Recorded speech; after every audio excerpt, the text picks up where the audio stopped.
The Achaemenid Empire lasted 208 years. The Macedonian Empire of Alexander the Great lasted 231. The Roman Republic lasted 233. Romanov Russia lasted 234. Today, the United States of America is 244 years old. What happens next? Where do we go from here? What do we build out of the ashes? Hello, I'm Kanaz Phylan, and these are notes from the end of time. Hello again, everybody, and welcome to our 16th episode of Notes from the End of Time.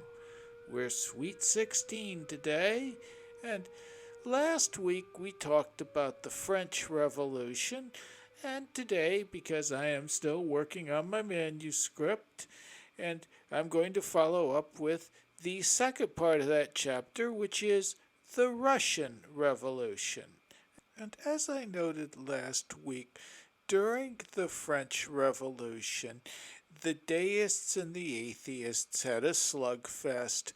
The atheists came out on top briefly, actually for only a few months, and after that they were overthrown by the deists. Now, things went a little differently in Russia. In Russia, the atheists won the fight from the start and proceeded to hold power for 75 years. So what happened? Why did that succeed so well in Russia where it had failed in France? Russia was a far more devout country. Certainly amongst its peasants were much more fervently Christian than even the French peasants were. There was certainly anti-clerical feelings among the Russian peasants. They frequently made jokes about wealthy bishops and drunken corrupt priests, just like the French peasants did. But there was always a great reverence in Russia for the church, for the host, for the trappings of the church, and for the itinerant holy men that you'd see wandering around throughout a lot of rural Russia, which is to say, a lot of Russia. How did this vast land full of simple people become so hostile to Christianity for 3 generations? Well, the answer to that, again, as with many things, you have to look back on the history of Russia. One of the things to keep in mind is France was considerably more technologically and culturally advanced in many ways in 1789 than Russia was in 1917. You don't really see a lot of feudal serfs in Western Europe after the Black Death, early part of the 14th century. By the 15th century, most peasants were free to leave their land if they wanted to. In Russia, serfdom really picks up in the beginning of the 16th century. By the beginning of the 17th century, it's an establishment. By some estimates, some 80% of the rural peasants in Russia in the late 17th century were owned by their landlords. They could be bought and sold. The landlord was forbidden from killing them, but that wasn't really taken particularly seriously. You could be flogged or beaten for not doing your work. You could, if you ran off, be captured. Anybody who tried to hide you or help you run away could be fined or jailed. In other words, being a serf in 17th and 18th and through a good chunk of 19th century Russia was very, very similar to the slave experience in the antebellum southern United States. And this was a large majority of Russia's population were living under these conditions. And Russia also has a long tradition of strong rulers who make sweeping social changes and who don't lose a lot of sleep over the consequences to the people. Ivan Grozny made a lot of sweeping changes, got rid of weakened the boyar class a great deal by murdering many of them, some of them horribly. That's why they call him Ivan Grozny. It really means Ivan the Frightening or Awe-inspiring. We typically just interpret it as Ivan the Terrible. Peter the Great, who they call him that, he basically dragged Russia out of the Middle Ages into the 18th century, kicking and screaming.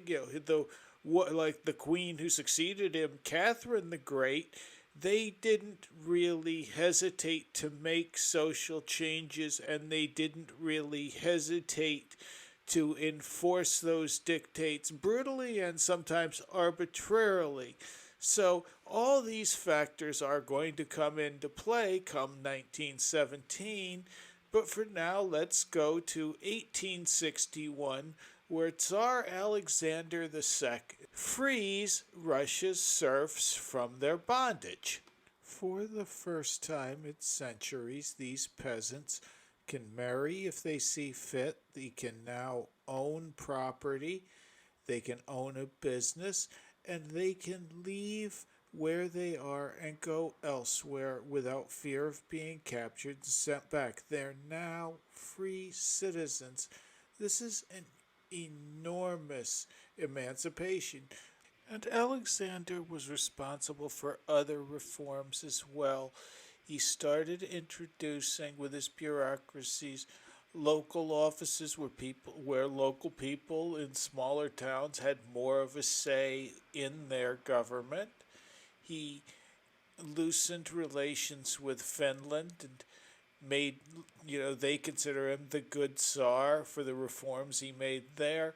He was generally trying very hard to be a good Tsar. He put down a couple uprisings. He put them down sternly, but certainly less sternly than many of his predecessors would. And in fact, he's also military historians for his military reforms and for his legal reforms. So he was all in all very liberal Tsar, and yet while the serfs considered him the liberator, the landowners didn't like him so much because, of course, the people that were profiting from serfdom suddenly had no serfs. That did not go over well with them, but he also had a lot of enemies among the radicals who felt that he wasn't going far enough. There were multiple attempts made on Tsar Alexander's life. Finally, in 1881, he's been resisting for a while, but he's starting to make the first steps towards moving away from the absolute power of the Tsar towards what a lot of people have been pushing for and what they were pushing for at the beginning of the French Revolution, reinventing the Russian Empire as a constitutional monarchy. And Alexander had a lot of resistance. I mean, the absolute power of the Tsar was a really important thing in Russia. I mean, it was an important thing throughout most monarchies, but particularly in Russia. As I noted, there's that long tradition of very strong leaders. He's getting ready to make the moves towards transforming Russia in that direction. On March 13, 1881, Tsar Alexander is killed by members of a group called Narodnaya Volya, or People's Will. And Alexander was succeeded by his son, Alexander III. They had a difficult relationship, and one of the first things Alexander did was make sure that his father's ideas working toward a constitutional monarchy were not put into place. In fact, he started rolling back many of his father's reforms and heading towards the philosophy held by his grandfather, which was orthodoxy, autocracy, and nationality. Alexander III manages to avoid getting killed by terrorists, but does not avoid dying of kidney failure in 1894 at the age of 49, and this thrusts on the Russian throne an inexperienced and reluctant young Grand Duke named Nicholas. And Nicholas II's reign just got off on a really bad note. May 27th, 1896 is his coronation. They're having a big party at Kodinkia Field. They've got free beer there, they've got food.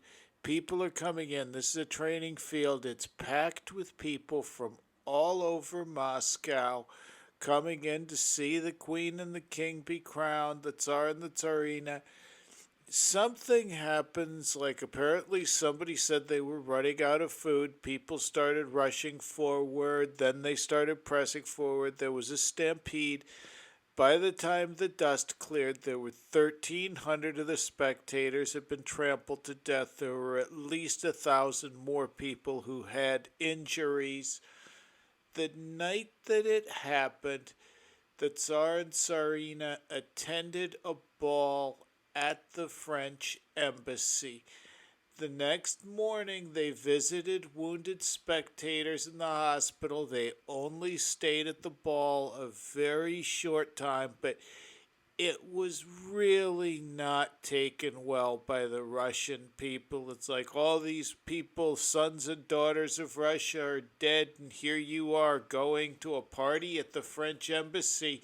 You should have postponed it. And there are all sorts of reasons, the rules and regulations of etiquette which prevailed amongst royal families and the laws of diplomacy, why the king absolutely had to make an appearance there. But it's really hard to explain those things from a populace that's reeling from a tragedy that's essentially this to them the size of, for example, 9/11 happening. It's like 9/11 had happened in the day it happened. George W. Bush had gone, to a party that night. It would not have gone over particularly well, and it didn't go over well in Russia. And Nicholas starts out trying to rule like Alexander III, being that autocrat, the great Tsar, but he doesn't have his father's personal charisma. He doesn't have the will to pull it off, and he doesn't really have the support. From the beginning, he's disliked by the people, he's distrusted by the nobility, he's distrusted. He really, there's too much going on, and Nicholas II is just not the man to handle it. It's not even so much that he's a bad man, he's a mediocre man in a position that would have tried a great man. One of his father's accomplishments had been the completion of a railway between Moscow connecting Russia to Siberia. The Trans Siberian Railroad was a great engineering accomplishment, but it started bringing the Russians into conflict with another nation in the area that had their own designs on a lot of the property that Russia was looking at. And so on the night of February 9th, 1904, Japanese destroyers launched a surprise attack on the Russian fleet at Port Arthur. While the battle itself was inconclusive, it did lead the next day to Russia and Japan making formal declarations of war against each other. Nicholas was convinced this was going to go splendidly. After all, the Trans Siberian Railroad was completed. It would be no problem at all getting troops and supplies to the front, and of course, Russia would win the land war quickly and easily. Nicholas didn't realize the Trans Siberian Railroad was a single line of track. It was definitely enough to open up the frontier and to bring supplies into Siberia. It was by no means a big enough railway to get any large scale troop movement into the region. This is 1905, so if you don't have trains, your other options are horse drawn wagons, and that's not really a viable option when you're trying to move thousands of troops through Siberia.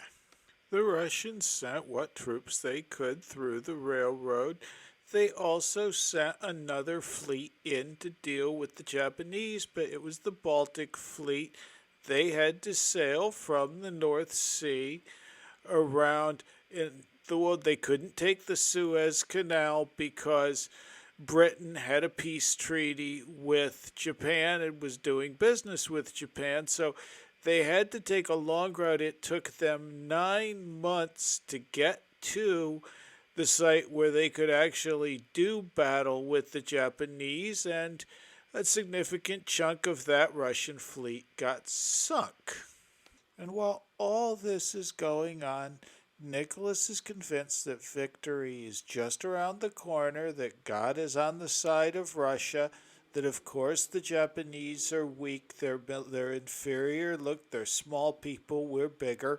I mean, imagine being ruled by a commander in chief who was absolutely convinced that he knew everything that was going on and just constantly made absolutely phenomenally ignorant statements which showed that he knew nothing during a time of national crisis.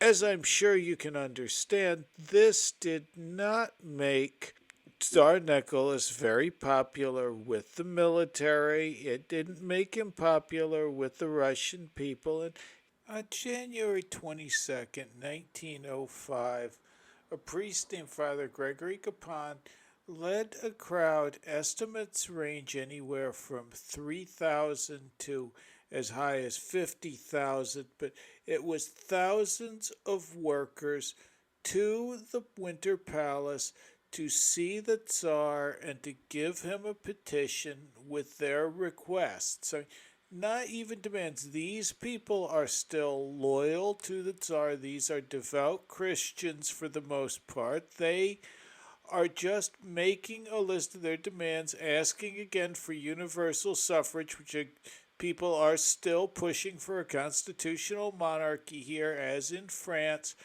They're heading to the palace. They're met by troops who open fire on an unarmed, peaceful procession that is holding Orthodox icons and pictures of Tsar Nicholas. At least 92 people died. It's unclear how many were wounded. The people were driven off saying Tsar Nicholas will not help us. Things get worse. There are a couple mutinies in the Russian Navy. One crew hijacks a battleship and takes it to Romania. You may have heard of the battleship's name. It was the battleship Potemkin.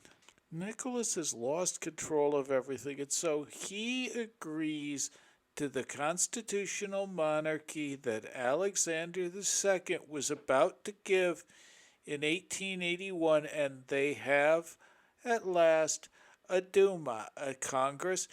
There's much more freedom given to minorities.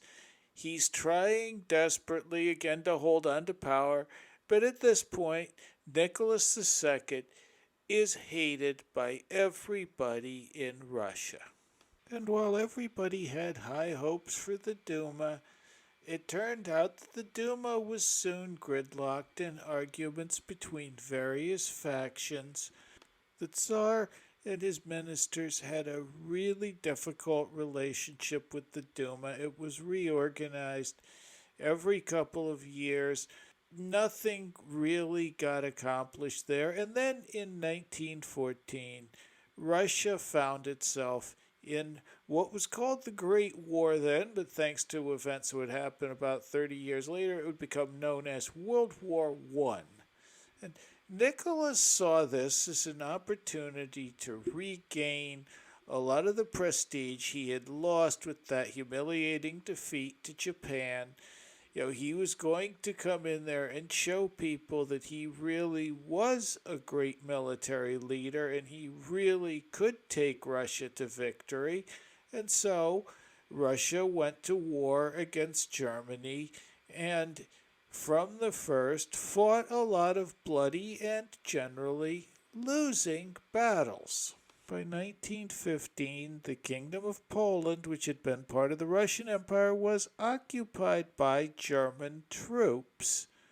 Nicholas continues to believe that victory is just around the corner, and what they really need is more personal involvement from him. So he moves to a fortress out nearer to the battle lines, leaving the royal family back at St. Petersburg and trying to manage the affairs of war and really not paying attention to the domestic situation, which is very, very bad and getting worse. You've got strikes in the street, you've got fighting between the various factions.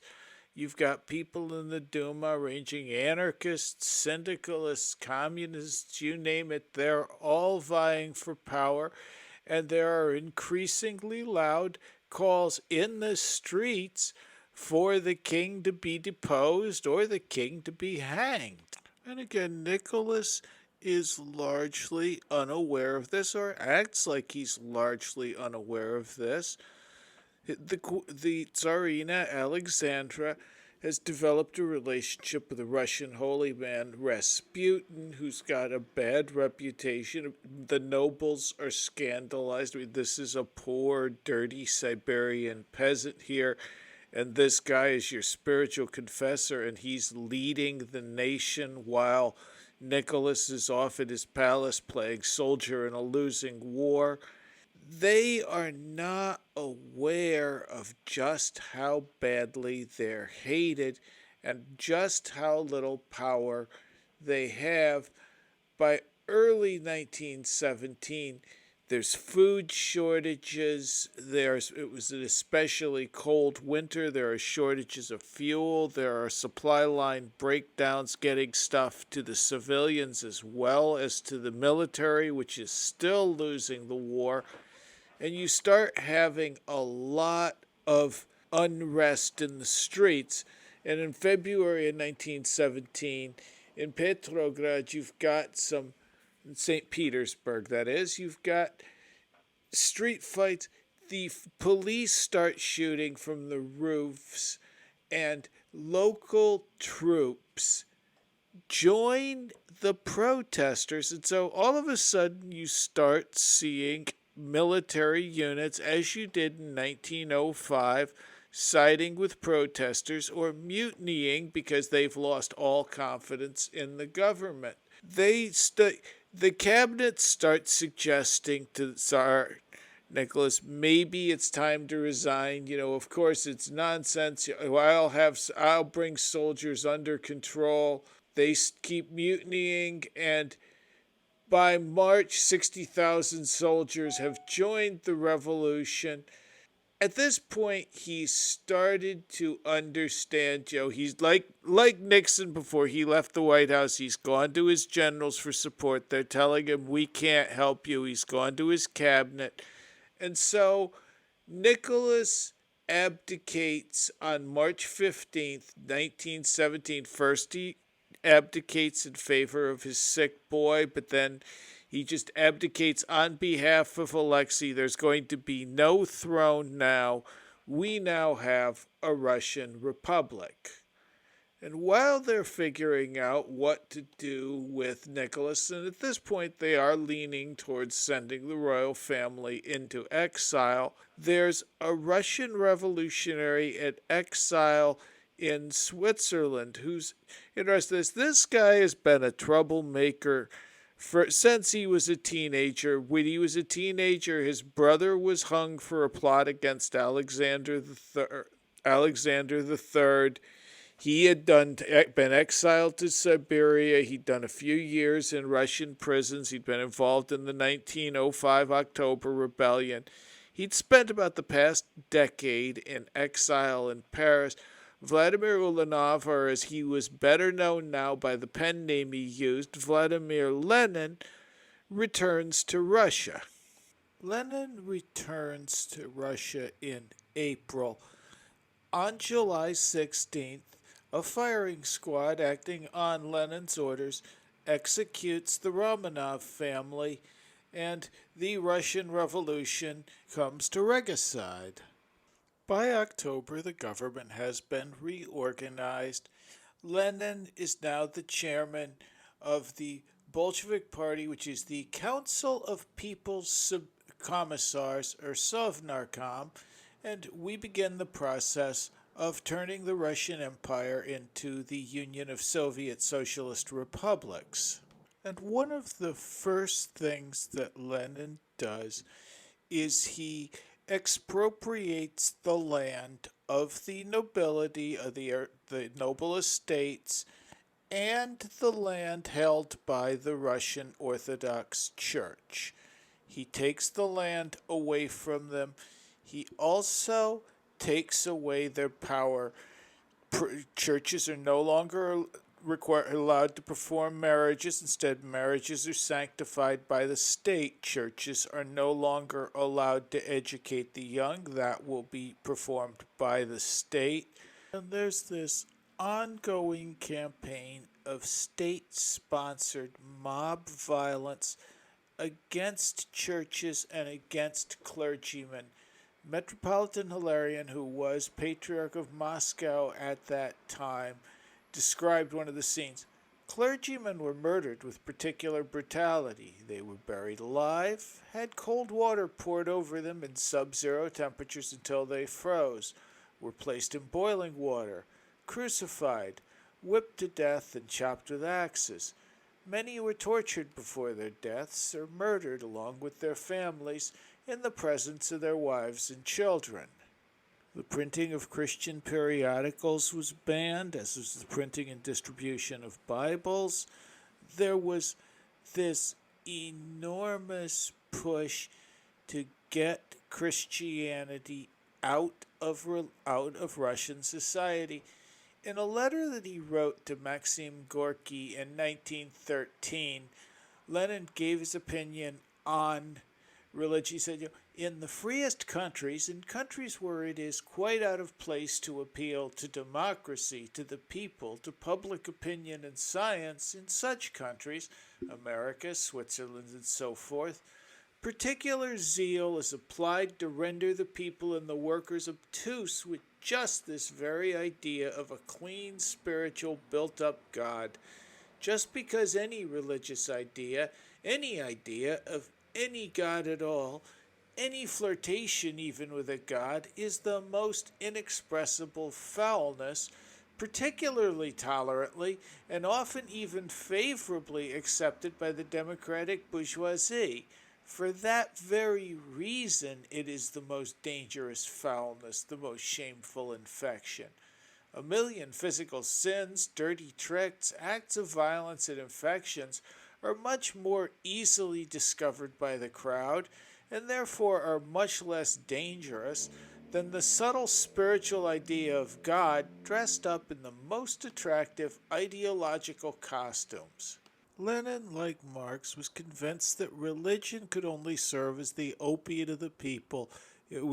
Gave them the pie in the sky. It gave the promise of an afterlife, so they didn't work too hard to overthrow the system that benefited the priests and the nobles. So he just went after religion ruthlessly. There were, and Lenin's successor, an ex seminarian from the Caucasian Republic of Georgia, Joseph Stalin, goes on to just carry his persecutions to the next level. Between 1917 and 1935, over 130,000 Orthodox priests were arrested. 95,000 of them were shot by execution squads. There were more than 8,000 murdered trying to defend holy items when the communists looted the churches.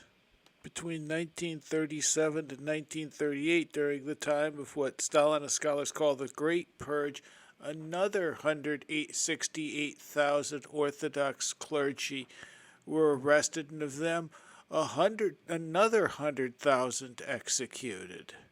Two-thirds of Russia's 1,000 monasteries were closed. The few churches allowed to remain open were frequently faced with attacks by mobs of people representing the League of Militant Atheists, or also known as the League of the Militant Godless. These were basically a group dedicated to being loud, proud, and obnoxious atheists and shutting down Christians by any means necessary, coming in, trashing churches, beating up priests, holding parades on holy days, mocking Christian symbols. There was a whole movement dedicated to wiping out and eradicating Christianity, but the Bolsheviks were sure to remind people it wasn't just Christianity they disliked. In 1917, like today, there was a sizable Muslim population within the Russian Empire. When Lenin came to power, he promised Muslims, henceforth your beliefs and customs, your national and cultural institutions are decreed free and inviolable. But as soon as they got communist parties set up in Central Asia, the first thing the Soviets did was suppress the Sharia courts. And that's a controversial word now. I know everybody's terrified about Sharia law coming in. Sharia courts were just the courts that handled disputes and day-to-day affairs within an Islamic community, closer in function to a civil court than anything else. But the Russian emperors had allowed the Muslim subjects, to pretty much practice as they see fit, go about their affairs so long as they didn't cause too much trouble and all taxes to the empire were paid. Everybody was good. Very similar to the approach the Ottomans generally took to Christian minorities within the Ottoman Empire. Now, once the communists come in, they don't want a second court system. They want a Soviet court system that handles everything, civil disputes, religious disputes, and everything else. They also had a lot of madrasas, Islamic schools, where generations of scholars went to learn about the Quran, and young people were taught about Muhammad. We couldn't have that, so they shut down the madrasas, which the Russian Empire had been perfectly fine with. In 1912, there were an estimated 26,000 mosques in Central Asia, in the area that was controlled by the Russian Empire. By 1941, there were less than 1,000. There were also small Buddhist communities in Siberia. There's also some still indigenous shamanic practices being taught there. The communists couldn't even let the Buddhists in peace. By 1935, 1/3 of Siberia's Datsan, those are Buddhist monasteries, had been closed and their clergy had been driven away, imprisoned, or executed. The rest of the Datsans were closed in 1936. The remaining lamas were arrested and charged either with being reactionaries or with being Japanese spies. The Buddhist art, tapestries, statues that had dated back centuries were appropriated in the name of the people and they were placed in Soviet museums. There was now a communist leader in Mongolia, a country which borders with at China, which at this time is not a communist country. We now have Kurlu- Kurlugin Choibalsan. Apologies to any of my Mongolian listeners. I'm certain I butchered that. He starts a project to get rid of the Lamaists. Those are the Buddhists who recognize like a high priest, a lama, the Dalai Lama being a famous one of those. And Choi Balsan, on Stalin's orders, destroys 7,000 Buddhist temples. He kills an estimated 17,000 monks. And if you asked Soviet authorities at the time, why are you attacking religion like this? They would have no problem telling you that they were trying to replace religion and superstition with science and reason. But even science had to kowtow before the party. Russia, before the revolution, had fair number of skilled geneticists working in Russia at the time. They were working more on Mendel's theories, but now, Mendel's theories of genetic inheritance, of course, suggest that inheritable traits can be passed down from one generation to another, and that was a very, very controversial idea with revolutionaries who are looking at that and saying, so you're saying that an aristocrat's genes may be different than a commoner's genes. So they didn't really like Mendelian genetics, and in their place, they came up with a guy, they called him the barefoot agronomist. He came from poor rural conditions. He'd had a little bit of college education, Trofim Lysenko, and he had the idea that no, genetics aren't the issue. The way that you make things grow is that you expose the seeds to the harsh conditions that you're going to grow them in, and every year you can turn spring wheat into winter wheat if you just expose it to enough cold. And he was even promising that if you do this enough, if you use my theories, before long we're going to have orange groves growing in Siberia. And so Lysenko's theories became the order of the day. The Mendelian geneticists who had been studying Mendelian work were either retired, a few of them wound up in labor camps, or dead because they're practicing this reactionary idea of inherited talents. And Lysenko's ideas didn't really take on outside the Soviet Union much, but because most people were like, this is incoherent nonsense, when they tried applying these on Stalin's new collective farms, they sparked a famine that killed millions. We're still not sure exactly how many. Estimates have been as high as 20 million. A couple decades later, the last person who still really took Lysenko's stuff seriously, Mao Zedong, put them in practice in the late 1950s. That produced a famine where peasants were eating bark and each other, and we estimate about 30 million people died. So Lysenko's ideas didn't work, but they were politically correct, and so they got promoted as dogma. And this set genetics back a half century. Basically, Lysenko killed more people than Oppenheimer did. The worst anti-religious persecutions let up after the Soviet Union entered into World War I, because a lot of people on the outside found them shocking and were horrified, so they had to show the Allies that no, these are lies, they're exaggerations. We tolerate religious expression in the Soviet Union. So it became you weren't getting shot for being a Christian anymore, but you definitely could get exiled from the Communist Party. You could lose jobs. They started using political psychiatry that you could get sent to a mental hospital as delusional or schizophrenic if you had this crazy idea that you heard the voice of God or that you talked with angels and spirits.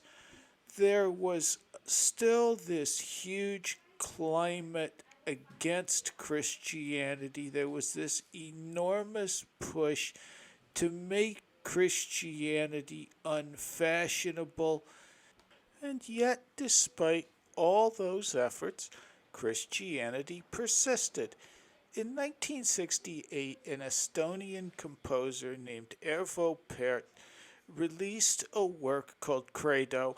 At the time, Pärt was well known for doing a lot of experimental stuff, serialist work, 12-tone work. He had kind of attracted the attention of the communist authorities for what they felt were bourgeois Western affectations, but he really slapped them in the face with Credo, which opens up with, Credo, I believe, and it's I believe in Jesus Christ. And it's about a 16, 17-minute work.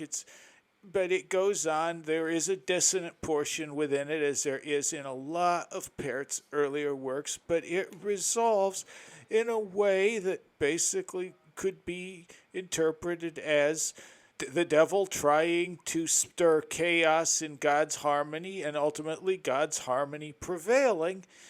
Pärt didn't release another work for 4 years after that, and he was blacklisted. The work was banned in Estonia because it was becoming wildly popular, because it met those needs of the Estonian people. Something similar happens in 1977. There's a Polish composer called Heinrich Górecki. He also is kind of known at this point among the connoisseurs, among the musical intelligentsia of the mid to late 20th century, an experimental composer. He'd released the Copernican Symphony a bit before this.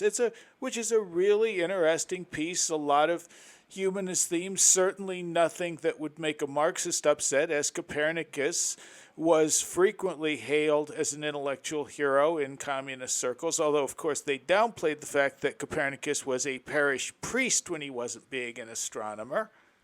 Górecki's Third Symphony, his Symphonia Pieśni Zalosnich, or as in English, the Symphony of Sorrowful Songs, premiered at a 77 music festival, and it really was not a resounding success.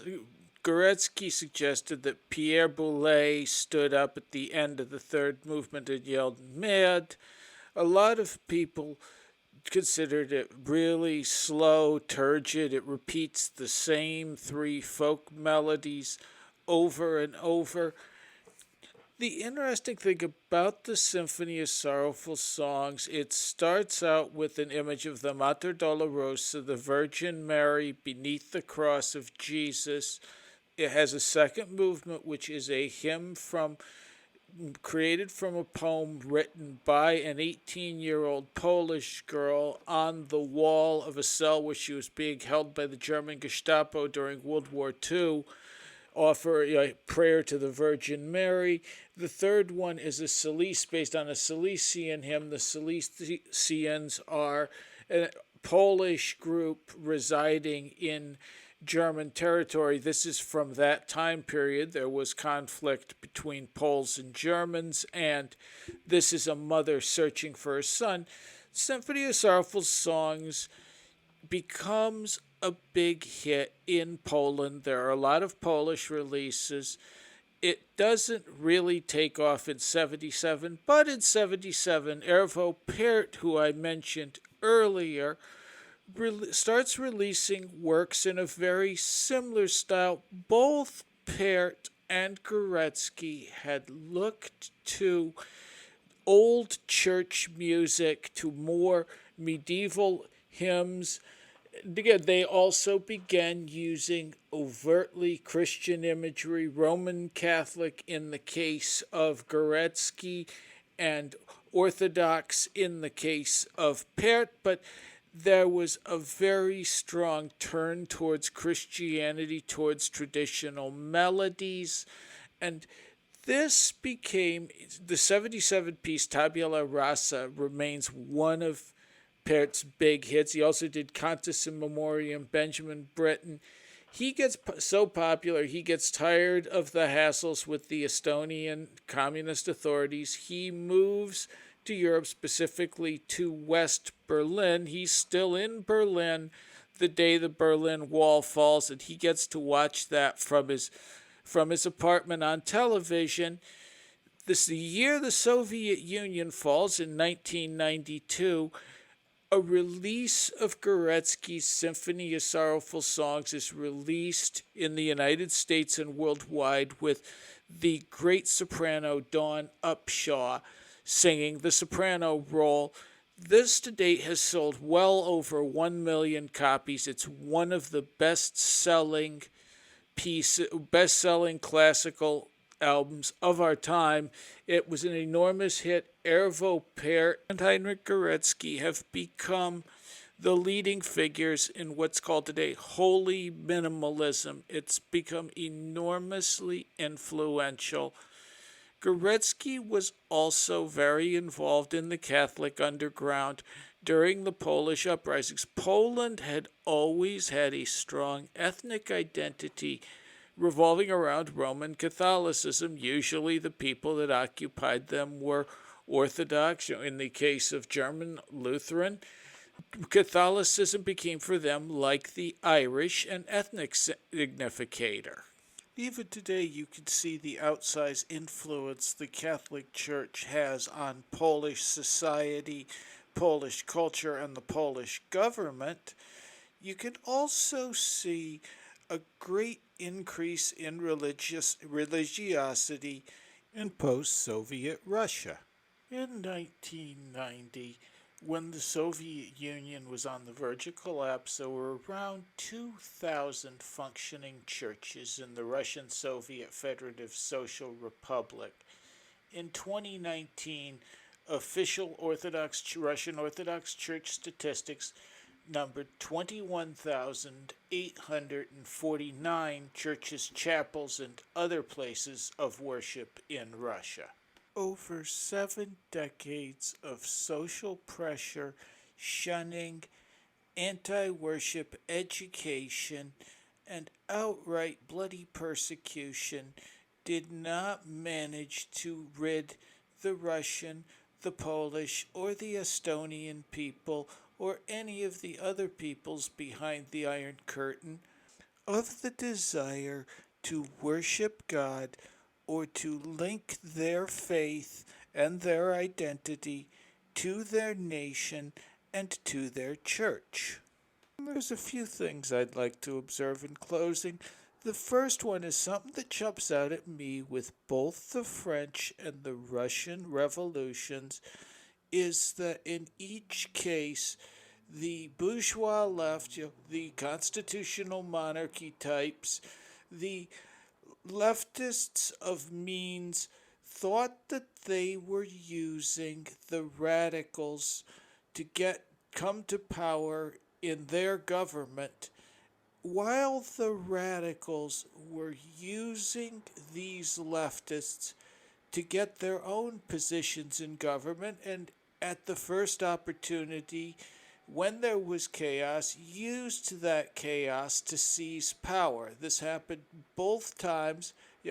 One of the common things here is when your country is economically bankrupt and it's not clear who's in charge, sometimes the bravest, or sometimes whoever wins out of a lucky set of circumstances can wind up on top, and it's generally people who are much further to the left than the populace, and even then further to the left than their fellow quote left wing politicians. And once these people come to power, they generally tend to treat those bourgeois leftists as a threat, and they either retire them, force them to spout the party lines, or send them off to meet Monsieur Guillotine or Senor Firing Squad. But the second is that while the social influence of Christianity has grown greatly in Russia and throughout Eastern Europe, the in the West, Christianity, which has been tolerated generally, those societies have been more secularized, and Christianity has become more deprecated and irrelevant than in places which survived an anti-religious campaign for decades. Religion is certainly marginalized among the intelligentsia and in the public sphere.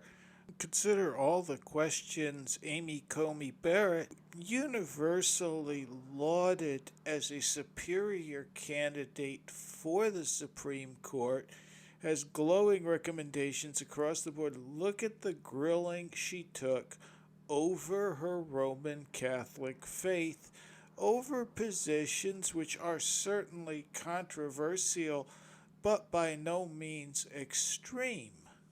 And I will submit to you that what I believe has happened in the West and in the United States is that we were the battleground, and we are the battleground for the third stage of this war. It's a war that started in Paris. It's a war that they won in Russia and turned it into the Soviet Union. It's many of those same ideals were repackaged by a few people who I'm going to talk about next week. They were a group of refugees who came together who had in common that they'd been at the Frankfurt School of Economics. There was an Austrian School of Economics devotee, kind of a libertarian and philosopher of science named Karl Popper, who played an enormous role. And there was an Italian convict who spent about a decade in Mussolini's jails. It was a communist thinker named Antonio Gramsci, and the ideas from these three sources have just been such an enormous influence on our situation. And Gramsci took it from a street war to a culture war, and that's what we've been fighting ever since. I would also note that not all of Stalin's might, not all of the repression the Iron Curtain could bring to bear, could stamp out Christianity in those regions, and I do not believe that the subversive tactics which have been used against us, which have been used to infiltrate our cultural institutions, which have been used to infiltrate our legislators, and which have been used to move our country and our politics in a direction far to the left of what the populace or the citizenry want. I will grant you that those tactics may triumph for a time. They certainly appear to be on the ascendant for the past couple of years. But I'll also remind you that Christianity can serve as a powerful base for seeds of resistance against your governments, and it can serve as a bulwark against the social changes that you want to bring into being.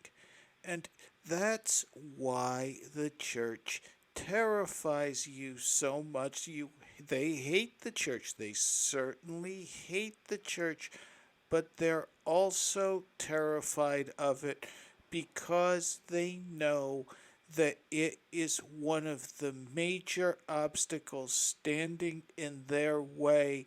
They know that even when it looks insignificant, one of the very interesting things about Christianity is because that martyrdom myth and, of course, the death of our Savior being built into the religion, we have a habit of responding to persecution by becoming more devout.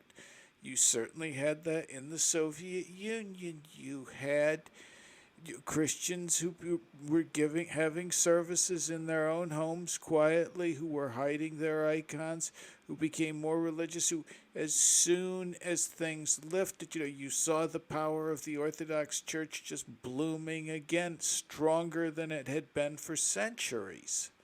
I do not believe that the efforts to stamp out Christianity in America and in the West will prove any more successful than the Soviet efforts proved. I believe that whether as rulers or as resistance, American Christianity is going to play an enormous role in the next 50 years of American history. In the name of the Father, and of the Son, and of the Holy Spirit. Thank you very much for listening. This has been Kanaz Filan. This is episode 16 of Notes from the End of Time, the Russian Revolution. Thank you again, and may God bless us, each and every one. This is Kanaz Filan, signing out.